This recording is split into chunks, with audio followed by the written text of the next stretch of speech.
Kabanata 876. Bitek. Bitek. Kasunod ng isang nakakatusok na tili, isang dosenang bones undead ang malakas na naduraj. Ang pinakanakakagulat ay ang tuluyang pagkadurog ng mga undead flames.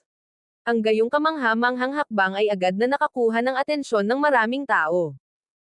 Ang sumasalakay ay isang walang kapantay na emperador, na parang isang Diyos ng digmaan sa kalawakan.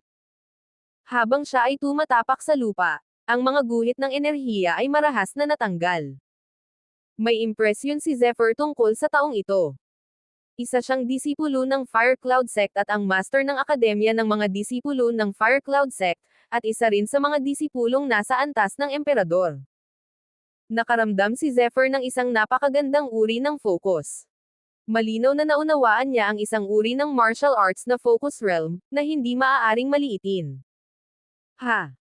Isang daliri, na walang kapantay na berde at kumikislap na may walang katapusang sinag ng Diyos, ay biglang tumakip sa mahigit isang dosenang mga buto at kaluluwa na parang isang sinaunang banal na haligi at agad na gumalaw.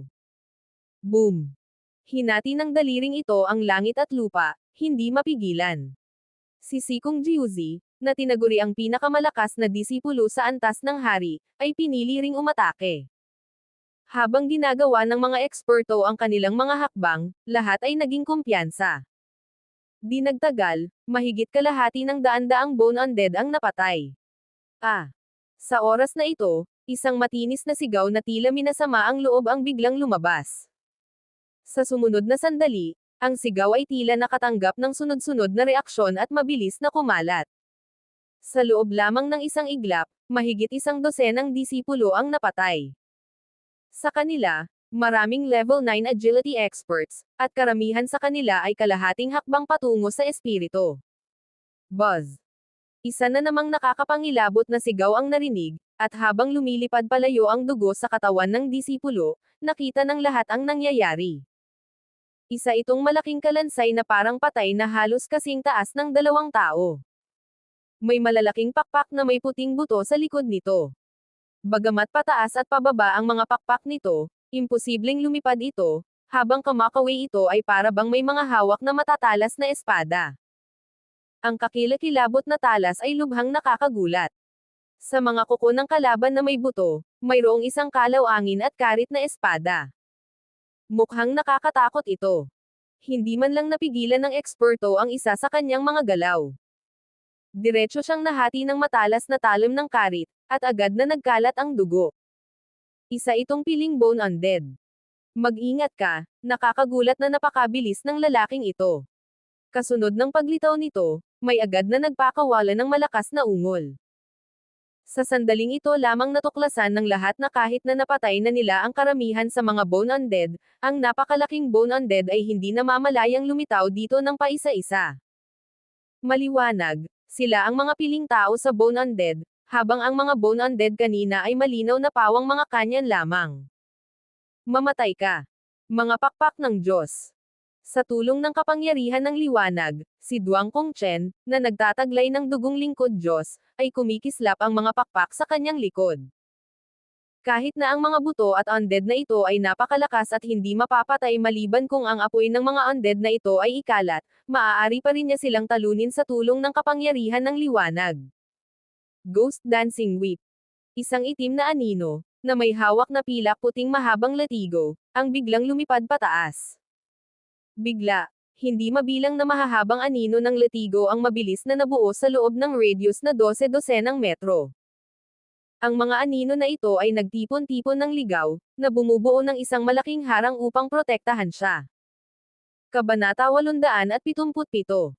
Si Liu Yi pala talaga ang hari ng puting buto. Nakakatakot na pamamaraan ng latigo.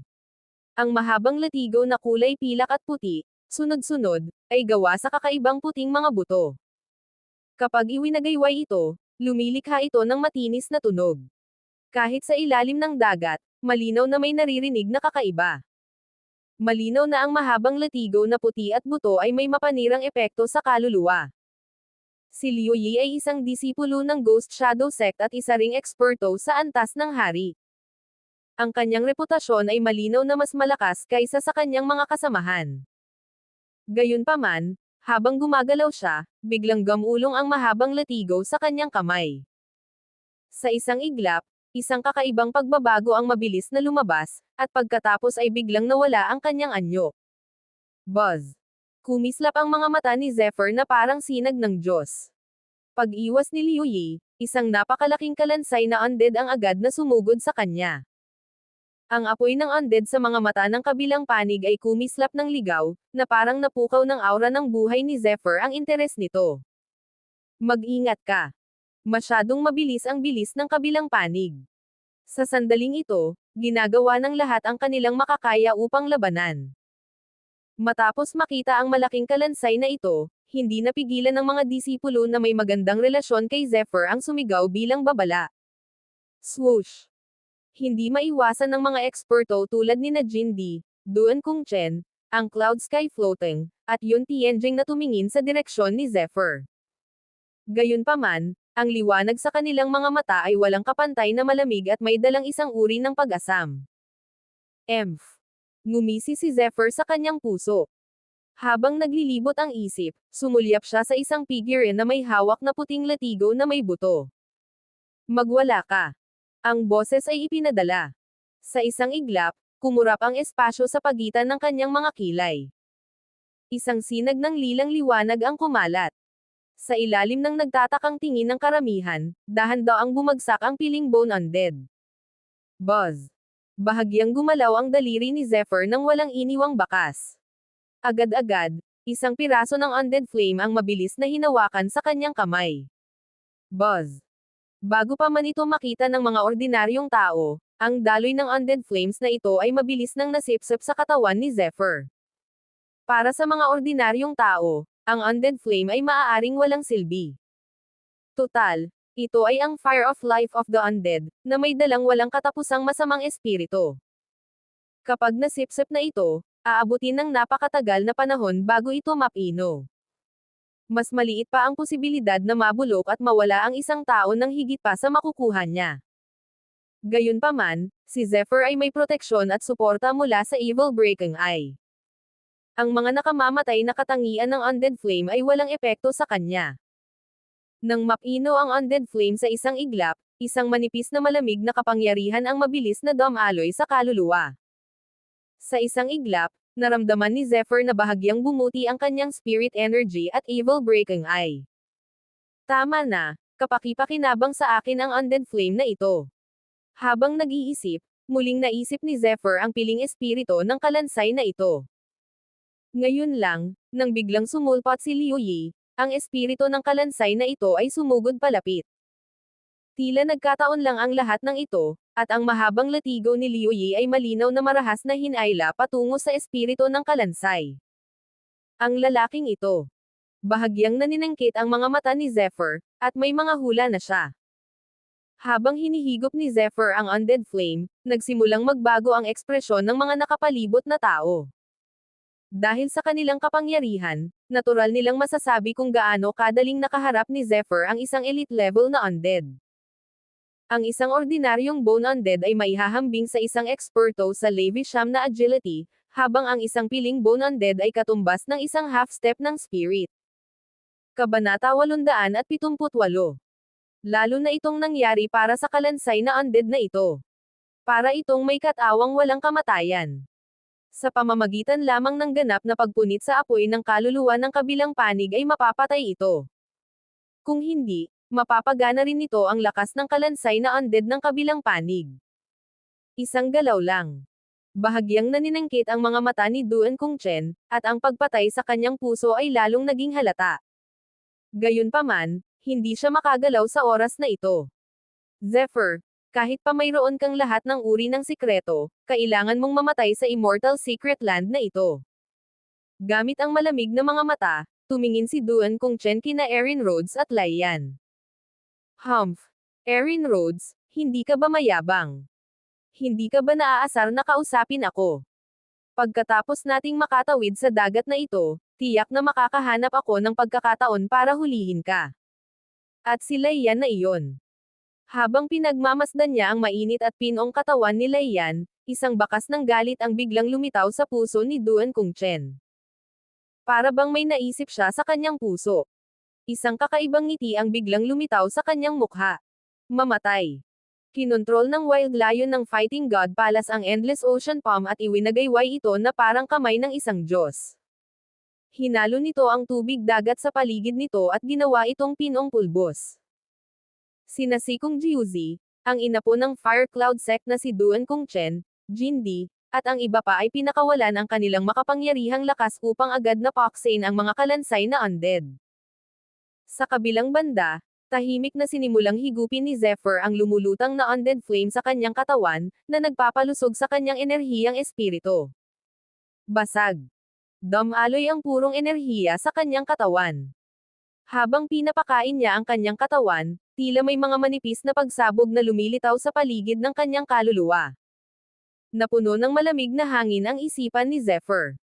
Hindi lang iyon, kundi sa muling pagdami ng undead flame, naramdaman ni Zephyr na ang kanyang spirit energy ay unti-unting nabubuo at nagbabago tungo sa isang substance. Unti-unti, ang enerhiya ng espiritu ni Zephyr ay nagsimulang lumawak na parang batis, unti-unting nagiging isang ilog. Ang undead flame ay isang bihirang bagay. Matagal nang hindi lumilitaw ang mga nilalang na undead. Bukod dito, ang isang ordinaryong tao ay hindi magkakaroon ng evil breaking eye tulad ni Zephyr, na nagiging sanhi ng hindi pagsipsip at paggamit ng isang ordinaryong tao kahit na mayroon silang undead flame. At ang purong kapangyarihan ng undead flame ay lubhang kapaki-pakinabang. Ito rin ang dahilan kung bakit nararamdaman ni Zephyr ang kanyang spirit energy na bahagyang bumabagsak sa mga kadena. Sa oras na ito, naabot na ni Zephyr ang pamantayan ng 6 na bituing enerhiya ng espiritu. Kung magagawa niyang maging 7 bituing enerhiya ng espiritu sa isang iglap, ang kanyang lakas ay tataas sa hindi maisip na antas. Bukod dito, sa oras na iyon, ang kanyang evil breaking eye at mind confusing eye ay iaangat din sa isang bagong realm. Magdagdag pa tayo ng mga buto at kaluluwa. Hindi napigilan ni Zephyr ang mapasigaw sa kanyang puso habang pinagmamasdan ang nakapalibot na mga undead. Siyempre, kung malalaman ito ng iba, tiyak na magreresulta ito sa matinding kawalang kasiyahan. Maaari pa nga siyang kagatin ng lahat hanggang sa mamatay. Nang mapatay ang huling undead, lahat ay nagsimulang hingal na hingal. Bagamat maraming eksperto ang naruroon, lalo na ang mga nasa antas emperador at antas hari na mga disipulo, sa oras na ito, sila ay nasa gilid lamang ng Immortal Secret Land at hindi pa talaga nagsisimulang pumasok.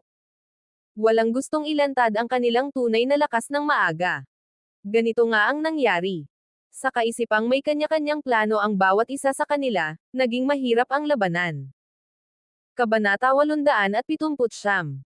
May mga 100 milya pa ang layo mula sa sea area. Dahan-daang ibinuka ng isang figure ang kanyang bibig habang siya ay humihingal. Ang kabilang panig ay nakasuot ng marangyang banal na damit. Kahit nataglay nito ang banal na karangyaan, mayroon itong kakaibang dating na parang buto ng jade. Nakatayo siya roon na parang isang sinaunang Diyos, napakakakaiba. Mayroong walang kapantay na kagandahan sa kanyang tila ordinaryong mukha. Si Tian Guzi iyon, na may titulong Little Martial Emperor. Si Little Martial Emperor mula sa bundok Shuangkong. Marami pa ring tao ang nakaramdam ng respeto sa bundok Shuangkong. Ang pangkat na ito ay napakalakas at si Tian Guzi ay may pangalang Little Martial Emperor. Ang kanyang mga salita ay agad na nakakuha ng atensyon ng marami. May chismis na ang Little Martial Emperor na ito ay may kakaibang kasanayan na tinatawag na Divine Magnetic Eye. Nakakakita siya ng mga bagay sa malayo. Mukhang totoo ito. Ang layong 50 kilometro ay panandalian lamang sa lupaing ito, ngunit mahirap gumalaw sa dagat. Napakahirap. Oo, totoo iyan. Kahit 50 kilometro lang ang layo, may ilang tao pa rin na hindi mapigil ang manginig. Tara na. Sa pangunguna ng mga eksperto sa Royal Realm, muli nilang sinimulan ang kanilang paglalakbay. Divine Magnetic Eye.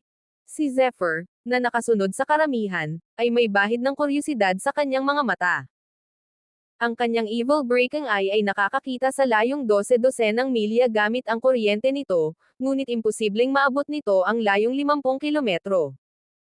Ang katotohanang nakakakita siya sa layong 50 kilometro ay nagparamdam kay Zephyr ng kaunting alerto. Tila dahil ito sa napakaraming bones undead na napatay nila sa daan, kaya naman naging mapayapa ang lahat. Sa loob ng kalahating araw, nakapaglakbay na sila ng halos 15 kilometro.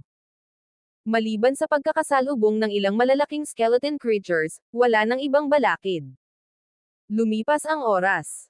Gayunpaman, sa sandaling ito, biglang nagising si Zephyr. Mag-ingat ka. Sabi ni Zephyr kay Vince Scheidt at sa iba pang katabi niya, ang kanyang mga mata ay nagniningning na parang sinag ng Diyos. Anong mali? Mabilis na nagpakita ng maingat na ekspresyon si Bao Jiuyan ng Precious Weapon Sect. Isa lamang itong uri ng pagpapahirap para sa kanya sa kanyang paglalakbay. Karamihan sa kanyang kakayahan sa pakikipaglaban ay nasa kanyang kakayahan, at ang kanyang sariling kakayahan sa pakikipaglaban ay hindi gaanong malakas. Lalo na ngayong nasa dagat siya, kaya imposibleng gamitin niya talaga ang kanyang sariling lakas. Kaya naman, sa oras na ito, pakiramdam niya ay para siyang naglalakad sa manipis na yelo. Mag-ingat ka. May mali sa harap. Kumunot ang noo ni Zephyr. Nang magmulat at pumikit ang kanyang mga mata, unti-unting lumalabas ang lilang liwanag sa kanyang katawan. Tumigil ka. Kung ikukumpara sa maagang pagkakatuklas kay Zephyr, mabilis ding nakatuklas si Tian Guzi ng mali sa kanyang harapan. Anong nangyayari? Sabi ni Sikong Jiuzi sa mahinang boses. Hindi siya sinagot ni Tian Guzi, ngunit di nagtagal, mukhang nagulat siya. Sus Mariosep. Isa itong undead, isang undead na may ilusyonaryong katawan. Biglang lumabas ang boses ni Tian Guzi. Sandali, nagbago ang mga mukha ng lahat ng naruroon. Marami sila. Mahigit 100 sila. Sus Mariosep, sila ang pinakamahirap kalabanan ng mga undead. Sa oras na ito, kahit ang mga disipulong nasa antas ng emperador ay hindi maiwasang magbago ang kanilang mga ekspresyon. Kung ikukumpara sa mga bone undead na ito, kahit magkapareho ang kanilang mga antas, mas mahirap silang harapin. Ito ay dahil hindi kayang patayin ang mga taong ito. Bukod dito, ang sinumang undead na may ilusyonaryong katawan ay magtataglay ng natural na dagandong ng kaluluwa. Kapag ito ay pinakawalan, magdudulot ito ng malubhang pinsala sa mga kaluluwa ng mga buhay na nilalang. Kabanata 880. Bagamat makapangyarihan ang mga martial artist, malalakas din ang kanilang pisikal na lakas. Maraming martial artist ang maaaring hindi malakas ang kanilang kaluluwa. Natuklasan na tayo ng grupong ito. Sa pamamagitan lamang ng pagdaan sa mga undead na may mga ilusyonaryong katawan ay tunay tayong makakaalis sa dagat na ito. Maaari lamang tayong sumulong. Nanliit ang mga mata ni Tian Guzi, at nagsalita siya ng may walang hanggang sinag ng Diyos. Mukhang ito na lang ang tanging paraan. Makatuwiran ang mga sinabi ni Tian Guzi. Sa oras na ito, imposibleng maiwasan ang mga ito. Charge na tayo. Swoosh! Isang grupo ng daan-daang tao ang nagpakita ng kanilang sariling tunay na enerhiya at sumugod ng may seryosong mga mukha. Sa oras na ito, malinaw na malinaw sa lahat na sa oras na ito, hindi sila maaaring maging pabaya.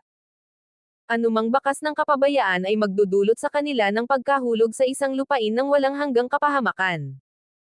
Sa wakas, 10 minuto na lang. Maraming mga ilusyonaryong figure ang lumitaw sa harap ng lahat. Ang mga figurang ito ay mukhang napaka-ilusyon. Lumulutang ang kanilang mga katawan, at wala silang mga binti. Tila malapit sila sa mga tao, ngunit ang kanilang mga mukha ay napakalabo, at may mga manipis na masamang enerhiya na dumadaloy sa kanilang mga katawan. Woo! Biglang may narinig akong matinis na boses mula sa harapan. Ah! Woo! Sa sumunod na sandali, walang tigil ang paglabas ng matatalim na tunog, parang malalakas na alon. Napakatalas ng mga tunog, at sa isang iglap, lahat ng mga disipulo ay tinamaan. Bahagyang nagbago ang ekspresyon ni Zephyr nang marinig ang boses. Bahagyang sumakit ang kanyang ulo at nahihilo pa ang kanyang kaluluwa. Para bang isang matalim na martilyo ng demonyo ang malakas na tumama sa kanyang kaluluwa.